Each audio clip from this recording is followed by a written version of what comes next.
Olá, seja bem-vindo ao nosso programa Interação em Pauta. Interação porque você também pode estar participando conosco, mandando suas sugestões, críticas, fazendo também as suas perguntas pelo nosso Twitter. O nosso Twitter é muito fácil, é @InteraçãoPTB.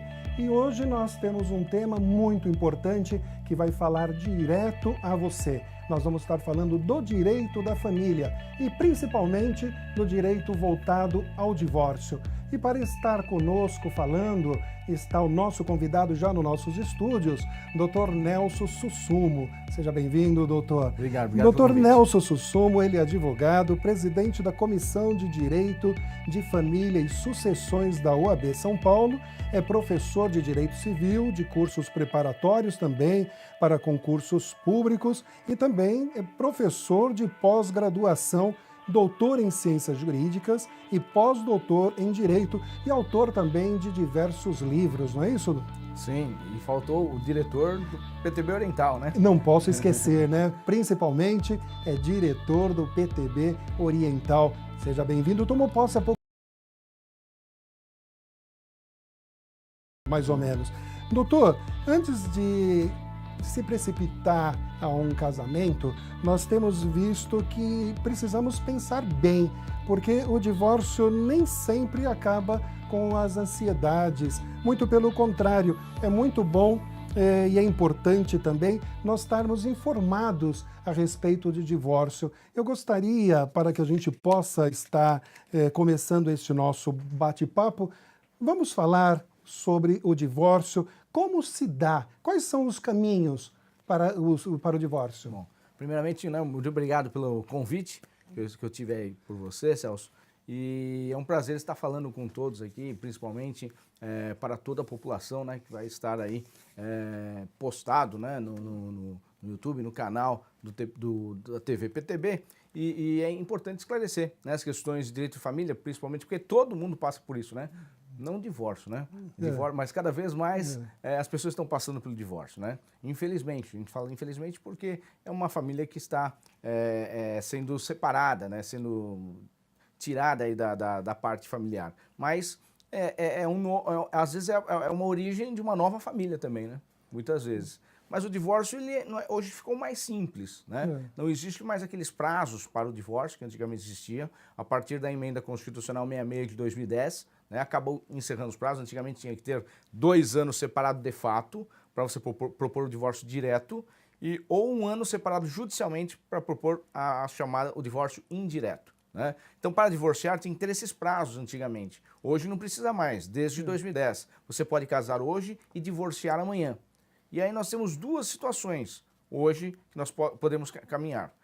Pelo litigioso ou pelo consensual. Lógico, pelo consensual é muito mais simples e é mais viável fazer consensualmente, porque é por acordo, mútuo consentimento. E dentro desse mútuo consentimento consensual tem mais 2 caminhos. Um é o judicial e o outro é o extrajudicial, né? Só que aí nós temos requisitos para que se faça o divórcio extrajudicial, que é aquele que é feito no cartório de notas, né, perante o juiz. Perfeito. Precisa de advogado, mas não precisa ser perante o juiz. Também é muito mais simples, ficou simplificado. Mas tem os requisitos, né? O consensual extrajudicial, já está dizendo, tem que ser por acordo, né? E tem que ser feito perante um tabelião, né? Ou seja, o cartório de notas, e tem que ter um advogado também, vamos dizer assim, que vai ser o assessor jurídico das partes, né? É requisito da legislação. E não pode ter filhos menores. Se tiver filhos menores, também não é possível fazer divórcio extrajudicial. Só se tiver filhos maiores ou não tiver filhos, né? E não pode nem estar grávida a mulher quando está separando, divorciando, tá? Então é possível fazer desta forma extrajudicialmente. É muito simples, né? Bem simples. Faz no mesmo dia, inclusive, tá? Nesse caso, este não é o divórcio litigioso, este não, é o consensual. É o consensual e extrajudicial. O litigioso o que seria? O litigioso é aquela que o marido ou a mulher não querem divorciar. Um deles não quer e o outro quer, né?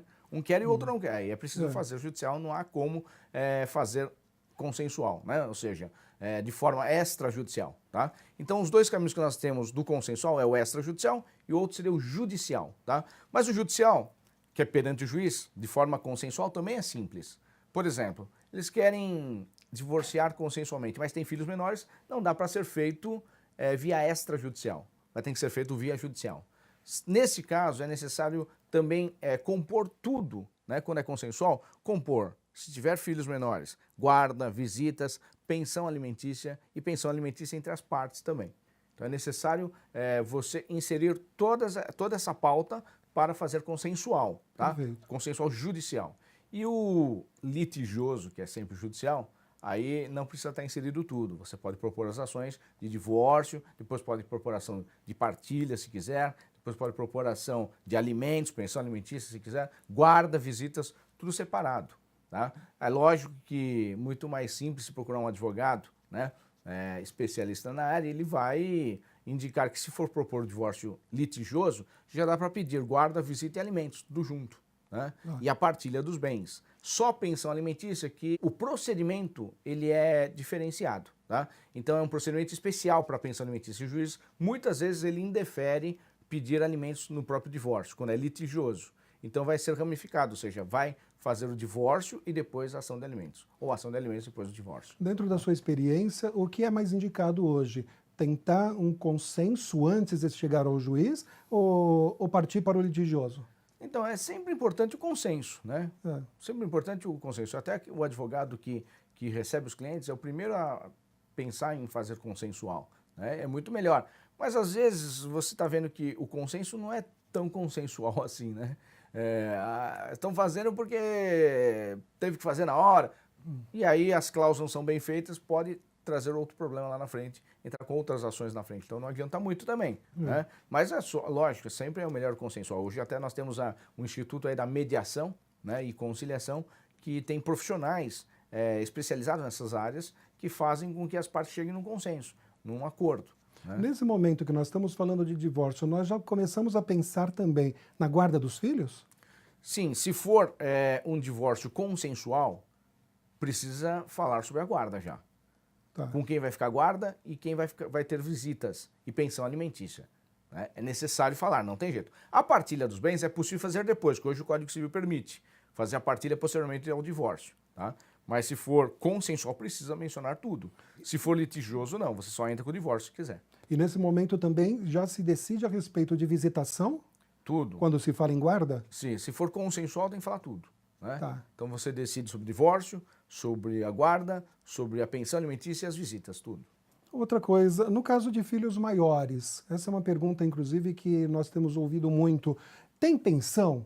E quem paga essa pensão?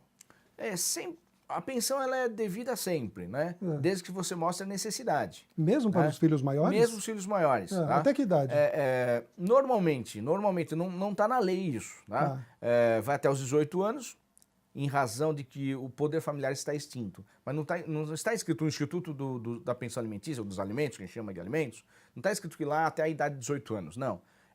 Em razão de que 18 anos, completando a maioridade, já foi extinto o poder familiar com os pais, então presumiria que ele tem capacidade para tocar sua vida sozinho, né? Mas é uma presunção só. Então, poderia até os 18 anos. Mas, normalmente, a jurisprudência tem entendido, se ele estiver cursando uma faculdade, um curso superior, nível superior, vai até os 24 anos, normalmente. Enquanto durar esse período da faculdade. É lógico que falta um ano para se formar, 25 anos, qualquer juiz vai deferir, né? Por causa de um ano e 25. Agora, não pode começar a faculdade com 25, né? Aí já é outra história, diferente. Então, normalmente tem deferido, sim, a justiça, pensão alimentícia até os 24 anos, se estiver cursando uma faculdade. E quanto à pensão ao cônjuge? Como que funciona isso? Então, hoje saiu até um enunciado aqui em São Paulo e a decisão do STJ está de forma majoritária, inclusive, que não existe mais pensão vitalícia para os ex-cônjuges, nem ex-companheiros, que a gente fala também, o ex-companheiros que é na união estável e na união afetiva. Não existe mais vitalícia, ou seja, não é para sempre mais a pensão. Ela é, por exceção, vitalícia, e por exceção tem periódica, ou seja, temporária, né? Aquele cônjuge que é jovem, mas está desempregado.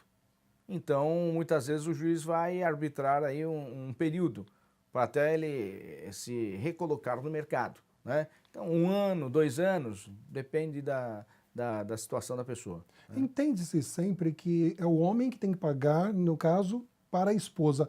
Existe o contrário? Existe, hoje tem bastante, né? Tem muito homem que hoje fica em casa fazendo como era antigamente as mulheres, né? E hoje as mulheres tomaram o papel de trabalho, né? Hoje mudou bastante. Então, tem mulher que ganha mais que homem, ainda é difícil, né? Mas tem mulher que ganha mais que o marido. E o marido Perfeito. também acabou sendo mandado embora. E aí, né, nessa época de crise, ela divorcia ainda, ou separa. Aí ele pode pedir pensão para ela também, até se recolocar no mercado. É lógico que se eles são jovens, é difícil dar pensão vitalícia.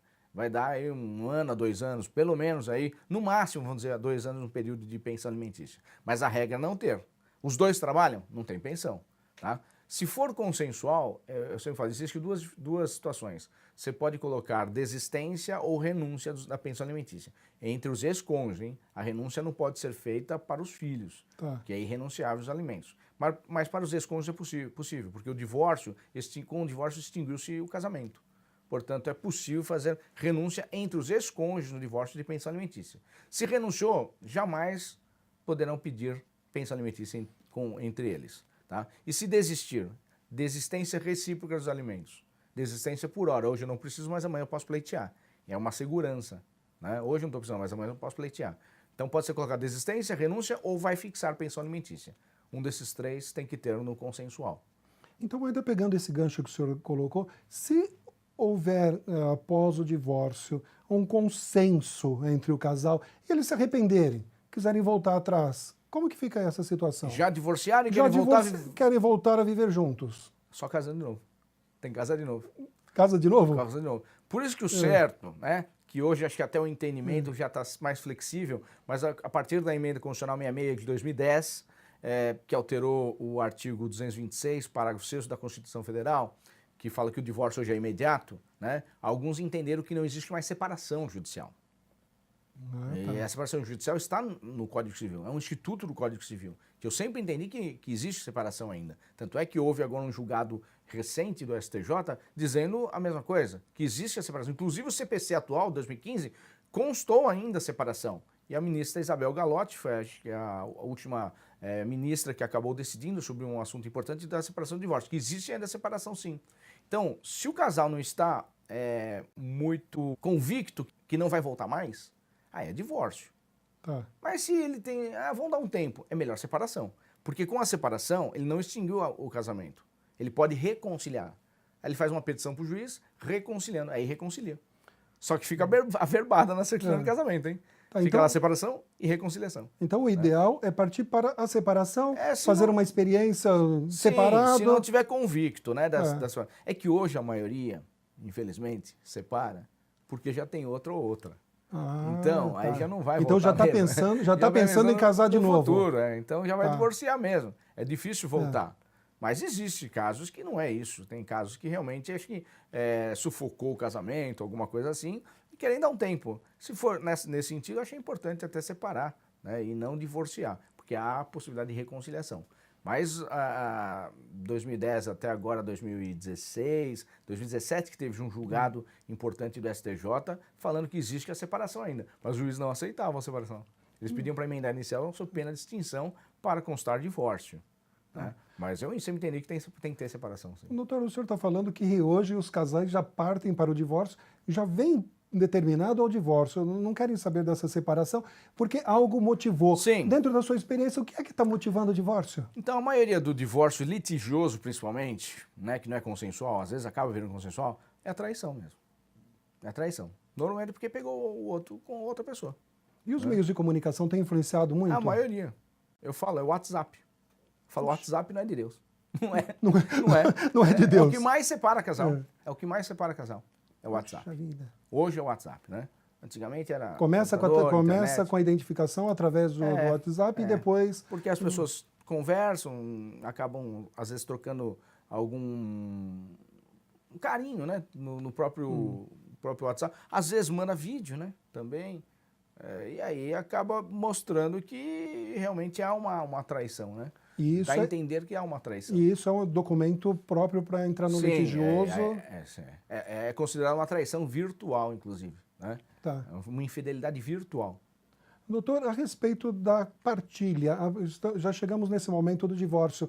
Agora nós vamos ter que dividir os bens. Como que se dá isso? Então tudo é importante na hora que casa, né? Por isso que tem gente que fala assim, quando casa é meu bem, quando separa meus bens, né? Meus bens para cá, meus bens para lá, mas quando casa é meu bem. É. Vai depender do casamento. Qual o regime que foi escolhido? Né? A maioria não escolhe regime, vai até o cartório e casa. Então, se for nas situações normais, hoje o regime legal é o da comunhão parcial de bens. Né? A partir da Lei 6.515 de 77, lei do divórcio, antigamente, lá no novo divórcio, né? Que introduziu o divórcio aqui no Brasil, em 77 só. E a partir de 77, os casamentos realizados sem pacto antinupcial, ou seja, só até o cartório não falou nada, é comunhão parcial de bens, tá? E o regime da comunhão parcial de bens, eu vou falar por cima, né? Porque se for dar uma aula bem extensa a parte aqui. A comunhão parcial de bens já está dizendo o próprio nome, comunhão, comunicação parcial de bens. Ou seja, alguns bens se comunicam, alguns bens não se comunicam. Então vou falar a regra. Todos os bens adquiridos na constância do casamento ou da união estável, da união afetiva, a título oneroso, compra e venda, é dos dois. Eu comprei um imóvel no meu nome e não coloquei da minha esposa. Tanto faz. Porque na hora de eu vender ela tem que dar outorga. Porque metade é dela. Perfeito. Eu comprei um automóvel na constância do casamento, metade é dela. Porque é comunhão parcial. Os bens que eu adquiri antes do casamento é tudo meu. E o que ela adquiriu também é dela. E também a questão de herança e doação. Eu recebi herança, eu recebi doação. A minha esposa não tem direito a nada. Se eu separar e divorciar. Se eu separar e divorciar, hein? Depois, né, a gente marca até um outro dia que a gente tem que falar de sucessões. Aí é diferente. Morreu, concorre. Tá? Mesmo recebendo herança, se eu morrer, a minha esposa concorre mesmo com o meu parcial. Mas se eu separar ou divorciar, ela não tem direito, porque é um bem de herança que veio para mim. Na constância, porém, a título gratuito. Então, esses bens não se comunicam na comunhão parcial, que é a regra. Agora, você pode optar por separação total de bens, que eu acho o melhor regime. Separação total é aquele que o que eu comprei no meu nome é meu, o que ela comprou no nome dela é dela. Tá? Isso no período em que estiveram casados? Que é antes, depois, cada um fica com o seu que está no seu nome. Eu acho legal porque se você quiser dar alguma coisa para sua esposa, se sua esposa quiser dar alguma coisa para você, coloca os dois nomes. Compra nos dois nomes. É muito melhor. Né? Mas hoje as pessoas não querem, não é que não querem casar na separação total, mas não tem coragem de falar pro outro. Né? Vamos casar, tu não fica feliz, vamos casar. Aí, vamos escolher o regime? Ela fala, hã? Escolher o quê? Que regime? Tô precisando fazer regime? Aí fala, não, é separação total. O quê? O legal, né? Ela fala, legal. Não, é total. Ele tem até medo de falar, é um total, né? Tem medo de falar de separação total, porque já não vai dar certo o casamento. Então o casamento acaba por aí. Você está desconfiado de mim? Então não vai ter mais casamento. Então muita gente se preocupa em falar separação total porque tem preocupação que o outro não vai querer casar mais. E acaba casando num regime que ele não quer. Mas acontece. E aí não dá certo o casamento. Né? Então eu falo, se os dois trabalham, eu acho que é interessante separação total de bens. Cada um fica com o seu. Se quiser fazer patrimônio junto, compra juntos.